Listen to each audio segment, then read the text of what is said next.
कि जो कार्यक्रम होने जा रहा है, बड़ा कार्यक्रम, जिसका हमने नाम रखा बड़ा कार्यक्रम, क्योंकि कार्यक्रम तो यहाँ प्रतिदिन हो रहे हैं। कोई ना कोई उत्सव कथा यहाँ चलती रहती है। बड़े कार्यक्रम का मतलब हुआ अंतिम जो कार्यक्रम होगा 14 से 22 फरवरी तक। बड़ा अद्भुत ये कार्यक्रम होने जा रहा है। इसमें बड़ी कृपा बरसेगी सब भक्तों के ऊपर, और कोई चूक ना जाना इस आनंद से, क्योंकि अभी पीछे जो अष्टयाम कथा हुई है, अभी 4 दिन पहले ही पूर्णाहुति हुई है, तो बहुत लोगों के फ़ोन आए कि हाय हमें नहीं पता इतना बढ़िया कार्यक्रम होगा, और कईयों ने कहा हम आना चाहते थे लेकिन इसलिए नहीं आ पाते क्योंकि फिर बड़े प्रोग्राम में भी आना है, घर वाले 1 महीने में 2-2 बार छुट्टी नहीं दे पाएंगे। और कई लोग ने कहा कि हम तो कहीं भी नहीं आते जाते, कुंभ में जाने का मन था वहाँ भी नहीं जाएंगे, नहीं तो 2-2 बार घर वाले नहीं जाने देंगे, हम कुंभ भी छोड़ सकते हैं, लेकिन ये जो बड़ा कार्यक्रम होने जा रहा है ये नहीं छोड़ पाएंगे। तो इसमें क्या क्या कार्यक्रम होंगे तो मैं आज बताना चाहूँगा। 14 से 22 तक ये कार्यक्रम है। एक दिन भी ऐसा नहीं जो कार्यक्रम छोड़ने लायक हो, प्रतिदिन कुछ ना कुछ उत्सव होता रहेगा। क्या क्या उत्सव तो मैं बताना चाहूँगा। अभी रात्रि सलाह हुई बैठकर, सुबह भी इस पर चर्चा चल रही थी क्या क्या कार्यक्रम होंगे। बड़े अद्भुत कार्यक्रम जो आज से पहले कभी हुए नहीं और बाद में होंगे, कहा नहीं जा सकता। ऐसे विचित्र यहाँ कार्यक्रम होने जा रहे हैं। सबसे बड़ी खुशी की बात तो ये है आप लोगों के लिए जो दुखी थे इस बात को लेकर के कि हम अष्टयाम जो लीला निकुंज लीला दिखाई गई, हम लाइव इसको देख नहीं पाए, टीवी में तो देखा। तो आप लोगों के लिए खुशी की ये बात है कि हमारा जो अंतिम कार्यक्रम होगा 14 से 22 का, उसमें फिर भक्तों की मांग है, फिर यही अष्टयाम लीला फिर होने जा रही है। ये सबसे बड़ी बात आप लोगों के लिए। तो अष्टयाम लीला निकुंज लीला कथा होगी दोबारा, फिर उसी प्रकार निकुंजों की झांकियाँ सजेंगी। मेहनत तो बहुत है लेकिन कोई बात नहीं। और कार्यक्रम क्या होगा, एक दिन वन विहार लीला होगी। जैसे पिछली बार आपने देखा अभी 7 दिन पहले मंच पर वन विहार लीला, लेकिन अब मंच पर वन विहार लीला ना होकर के सचमुच में वनों में लीला होगी। ठाकुर जी वनों में विचरण करेंगे, सारी संगत साथ साथ रहेगी, वन विहार लीला सखियों के साथ में। नेचुरल होगा सब, मंच पर नहीं, नेचुरल। और एक लीला होने जा रही है नौका विहार लीला,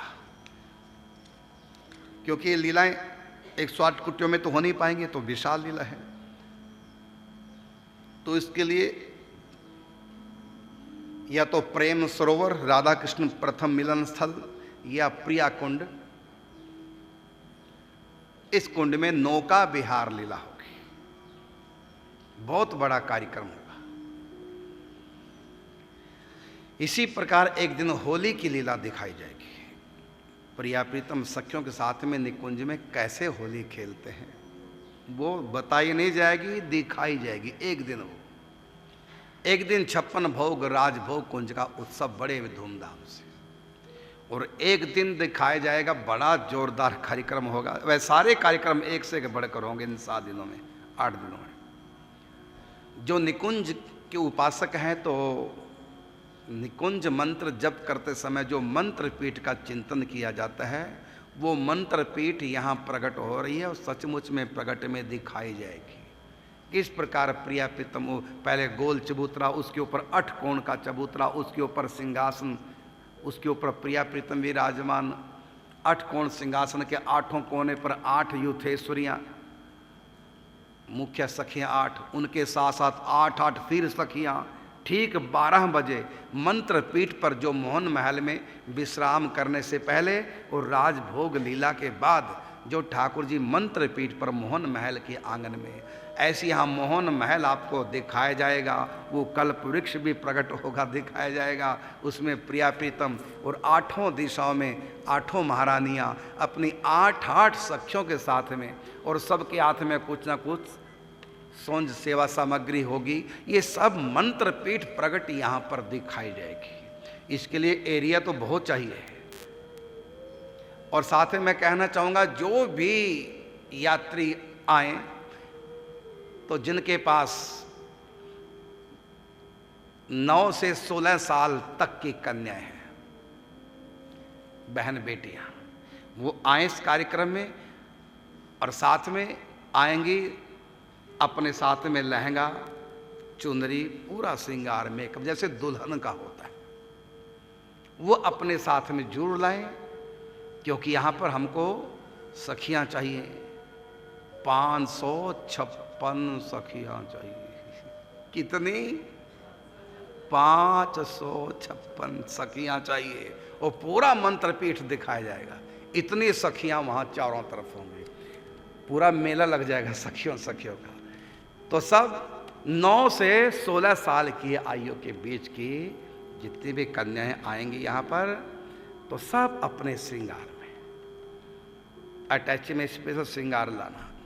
एक दिन वो लीला होगी, एक दिन के लिए आपको धारण करना है। और यहाँ पर मंत्रपीठ आज से ही कार्यक्रम हो गया। मंत्रपीठ बनाने के लिए मिस्त्री से आज ही बात होगी, सब कैसे कैसे व्यवस्था, अब ज़्यादा विस्तार करने की आवश्यकता नहीं। तो बहुत बड़ा इसके लिए मैदान चाहिए, उसकी तैयारी हो रही है। तो मंत्रपीठ जो निकुंज उपासकों में करते हैं, जो मंत्र जप करते समय निकुंज का मंत्रपीठ का जो चिंतन बताया जाता है, तो मंत्रपीठ यहाँ प्रकट आप लोगों को दर्शन कराए जाएंगे। एक बार मैं फिर कहना चाहूँगा, इस कार्यक्रम में आए तो जो भी बच्चे आएंगे कार्यक्रम में, तो वो अपने साथ पूरा श्रृंगार, सुंदर लहंगा, चाहे किराए पे ले आना, एक दिन धारण करना, डेली नहीं, केवल एक दिन के लिए। और अपने घर में हो तो ठीक है, दुल्हन का मिल जाएगा, घर में चाची की है ना ड्रेस मिल जाएगी, दुल्हन की तो रखी रहती है, उसके बाद तो कोई पहनती नहीं, घर में पड़ी रहती हैं, तो उनको ले आओ। और यहाँ पर 556 सखियाँ, एक सखी के साथ में 72, एक युथेश्वरी के साथ 72 सखियाँ, 8 महारानियाँ, और बीच में श्री राधा महारानी प्रियतम श्याम सुंदर के साथ। वो कमल बनाया जाएगा, जैसे होता है कमल के ऊपर लिखा है शास्त्रों में, अष्टदल कमल के ऊपर प्रियतम विराजमान। और उसमें एक लीला और बड़ी विचित्र हो गई, लिखा हुआ है महावाणी जी में कि चारों तरफ सखियां खड़ी, और प्रत्येक सखी को यह लगता है कि श्याम सुंदर प्रीतम श्री राधा रानी हमारी तरफ मुंह करके खड़े हैं। तो ठाकुर जी का मुंह, श्री जी का मुख चारों तरफ होगा, हर सखी को लगेगा मेरी तरफ मुंह करके खड़े हैं, हर सखी को लगेगा मेरी तरफ मुंह। तो वो जो अब तक आप लोगों ने इस दास के माध्यम से या महावाणी जी में पढ़ा, संतों के मुख से सुना, वही लीला यहाँ प्रकट होगी। तो तीसरी बार फिर मैं कहना चाहूँगा, जो भी आए यात्री, यदि घर में कन्या हो तो जरूर लाएं, और साथ में श्रृंगार के साथ, और पूरा मेकअप सामान अपना, और सज धज के ठीक टाइम दिया जाएगा, उस समय पर सब सखियां मंत्रपीठ पर पहुंच जाएंगी। और सबके हाथ में कुछ ना कुछ सामान जरूर रहे। जैसे कि आप जानते हैं, खाली हाथ कोई सखी नहीं, किसी के हाथ में दर्पण होता है, किसी के हाथ में जल जारी, कोई चमर लिए, कोई मोरछल लिए, कोई बीजना पंखा लिए, कोई श्रृंगार हाथ में लिए, कोई जल हाथ में लिए, कोई इत्र हाथ में लिए। इस प्रकार सबके हाथ में, कोई भोजन की सामग्री हाथ लिए, कोई ड्राई फ्रूट हाथ में लिए, कोई फल हाथ में लिए हैं, कुछ ना कुछ सेवा सामग्री प्रिया प्रीतम के लिए सब सखियों के हाथों में हो। और ठीक 12 बजे सब भक्तगण जितने भी यात्री आए होंगे सब दर्शन करेंगे मंत्रपीठ के। ये आज से पहले कभी ये प्रगट लीला हुई नहीं है, और आगे भी पता नहीं कभी होगी कि नहीं होगी। तो ये दृश्य होंगे, एक दिन होली लीला, एक दिन वन विहार लीला नेचुरल, एक दिन प्रियाकुंड या प्रेम सो, सारी संगत वहीं जाएगी। यहाँ से प्रियाकुंड ज़्यादा दूर नहीं है, केवल लगभग 1.25 किलोमीटर होगा, यहाँ से पैदल भी चले जाएंगे, दूर नहीं है। तो वहाँ पर सरोवर है जिसमें राधा रानी ने मेहंदी के हाथ धोए थे, इसलिए उसको पीली पोखर भी कहते हैं। पीली का मतलब जैसी मेहंदी लगाते उसको क्या कहते हैं, पीले हाथ कर दिए, बेटी के पीले हाथ हो गए। तो जहाँ राधा रानी ने मेहंदी के हाथ धोए जिस सरोवर में, उस सरोवर का नाम है प्रियाकुंड या पीली पोखर। तो वहाँ मानसी गंगा में भी हो सकती है, कहीं ना कहीं ब्रज में नौका विहार लीला होने जा रही है। सारी संगत वहीं पहुंचेगी नौका विहार के दर्शन करने के लिए। तो ये कार्यक्रम होने जा रहे हैं और प्रतिदिन रात्रि को रास लीला का आयोजन इसी मंच से, और प्रतिदिन दिन में वही अष्टयाम निकुंज लीला के दर्शन होंगे। कथा भी होगी, साथ में दर्शन। अभी 4 दिन पहले जो कार्यक्रम की पूर्णाहुति हुई वही कार्यक्रम भक्तों की मांग पर, क्योंकि बार बार फोन आ रहे हैं, बार बार कहा जा रहा है कि वही लीला दोबारा कर दो, वही लीला दोबारा। लेकिन करने में थोड़ा यही मुश्किल है कि समय नहीं, क्योंकि लगातार कई कार्यक्रम होंगे।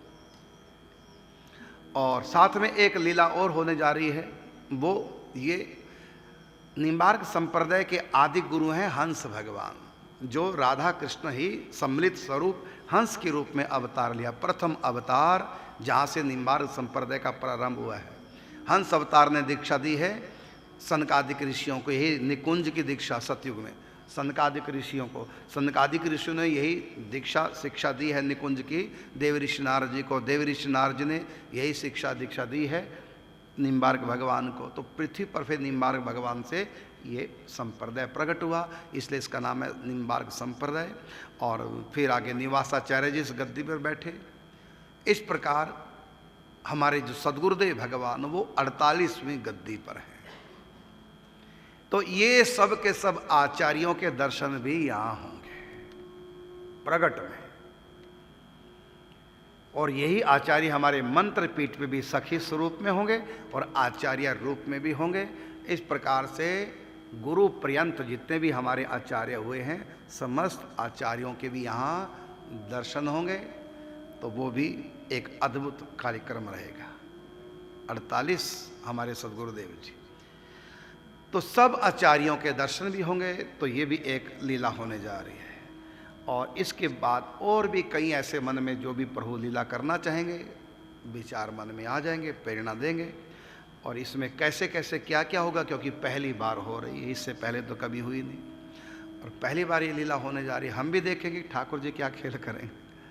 हमारे मन में जो प्रेरणा ठाकुर जी दे रहे हैं वो तो समय बताएगा किस रूप में लीला प्रकट होगी, क्योंकि पहली बार ये सब होना है। और हमारे जितने भी परिकर हैं बड़े उत्साहित हैं इस कार्यक्रम को देख करके, सुन करके। तो आज कथा के बाद शायद जाएंगे और जैसे भी कार्यक्रम होगा वो आपको सूचना देते रहेंगे।